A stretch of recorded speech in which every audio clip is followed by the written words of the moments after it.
I'd just like to begin by thanking you for having me to speak here today. It is a great privilege for the YCL to be represented at the Communist Party Congress. It is vital that we work to reinforce the historic links between the party and the Young Communist League over the coming period.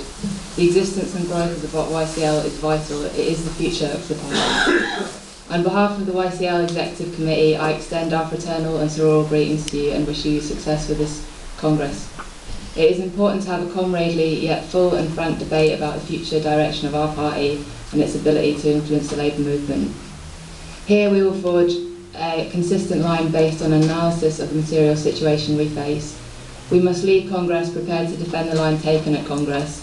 Democratic centralism is an important principle for our party to effectively undertake political and industrial work. This is something the Scottish experience has brought sharply home to us over the last 2 years. Since our last report to Congress, the YCL has changed leadership and is growing and developing in a promising way. We are beginning to make those first steps to re-establishing a young communist base within workplaces in the trade union movement. We are represented on Unite Youth Committee Scotland and Unison Youth Committee Scotland. We have a YCLer on the STUC General Council. In the last year, YCLers have attended the STUC Youth Conference, Unite Policy Conference, Unison Conference and the RMT AGM. It is vital that we have a generation of YCLers active in their workplace and confident in their class politics. Young people are working in increasingly low-paid, highly exploitative and insecure jobs. We need to develop a strategy for recruiting and organising these workers, and we will be looking to the party for support.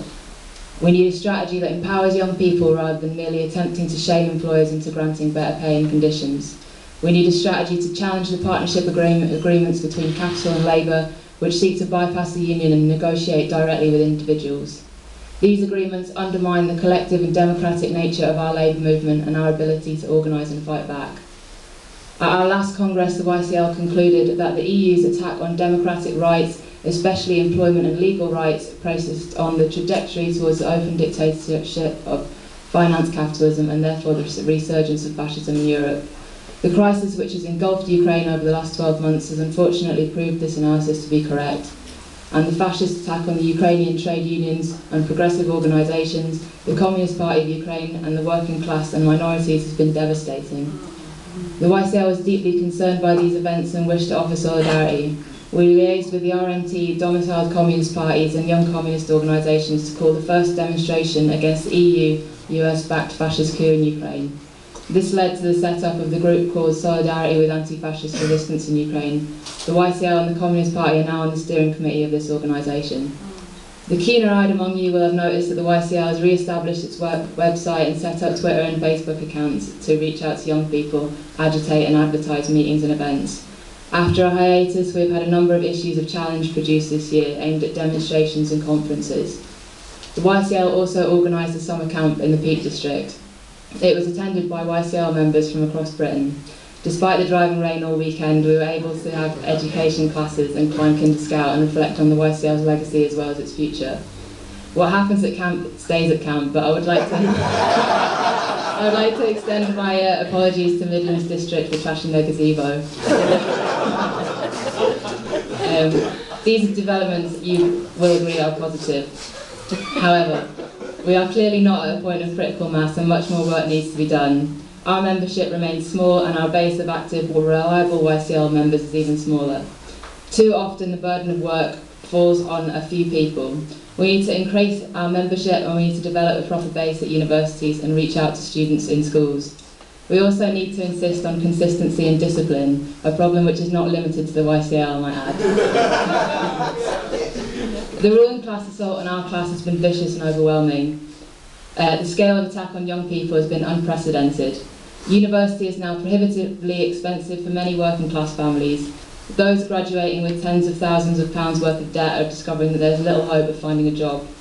Currently, 750,000 people aged 16 to 24 are unemployed across the UK and are forced to search far and wide for jobs which don't exist and face welfare sanctions meted out with little regard to their welfare. These sanctions mean that claimants cannot buy food, cannot afford to heat their homes and cannot even afford to travel to the job centre or job interviews.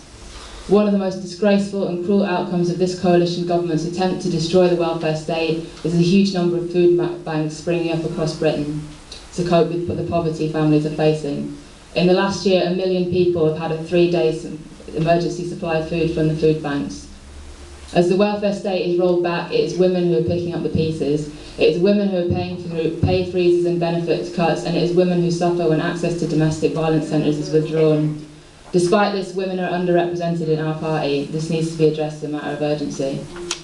Although unemployment has fallen slightly, we know that the problem of underemployment and the outrageous use of workfare across the UK is a serious factor behind these government reports.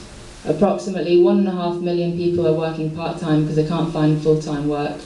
1.5 million workers are employed on 0 hours contracts, therefore denying them any guarantee of work or earnings and no holiday or sick pay, whilst giving employers a licence to use employees as an expendable and cheap reserve workforce. No one should have to work for their poverty. It's clear that young people have paid a heavy price for capital's austerity agenda. I think that in recent years young people have reacted against austerity. However, in the absence of a strong Communist Party highlighting the relevance of class politics and putting forward an alternative to capitalism, i.e. socialism, these protests have petered out or have been sidetracked into opportunist movements not rooted in class. It is up to communists to make the case for socialism. There are only 6 months to go until the 2015 general election. If the Tories win another term, they will claw back our post-war gains and welfare state with renewed vigour. They will further attack our trade unions and our human rights. They will destroy our National Health Service. The only practical step towards a solution in this time frame is the election of a Labour government. However, this will be a hollow victory if Labour fail to break with austerity politics. But there are a number of considerations to make in our fight back. The Communist Party is influential for its size, but it is not big enough and it is not influential enough. The number of workers organised in trade unions has declined heavily since the 1970s. The number of workers covered by collective bargaining has fallen to 20%. The biggest and most influential unions voted for the Collins Review. The Labour Party has never led us towards progressive policies, and that has never been the party position. The Labour Party has only implemented progressive policies during periods of class struggle. Currently our class forces are weak and the Labour Party reflects this. There is no basis for thinking that the Labour Party should be to the left of the trade unions. Our priority is to build the party, build the trade union movement and the People's Assembly. Our enemy is strong and united, but our enemy is not and has never been invincible. The working class, despite all the attacks it has sustained, despite all the battles it has lost, still has the potential to fight back. The Communist Party, despite all the attacks it has sustained, despite the battles it has lost, is still here. We are still relevant because the Marxist-Leninist doctrine is true. Young people joining the YCL have no memory of the Soviet Union and they have no memory of the glory days of the CPGB, yet they are joining because that class politics is still relevant to their lives.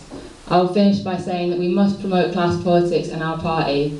The only credible alternative to the situation we find ourselves in is socialism.